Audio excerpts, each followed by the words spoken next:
what we focus on in Chinese medicine for detox is this. So the body naturally detoxes, right? Our bodies were born with the ability to detox by itself. And to simplify it, how do we do that? It's through bowels, urine, and sweat. That's how we naturally eliminate toxins from our body. We have organs within our body that help process the toxins and puts those toxins to the bowels, urines, and sweat, right?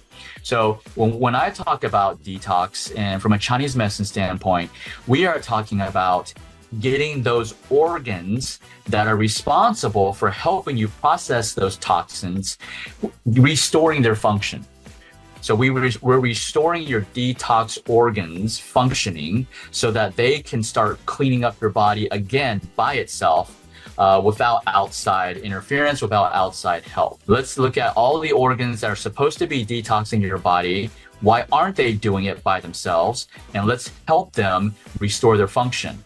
Now, we're not just saying, hey, now, we do prescribe herbs and supplements, but we're not using herbs and supplements to force your body just to poop and pee.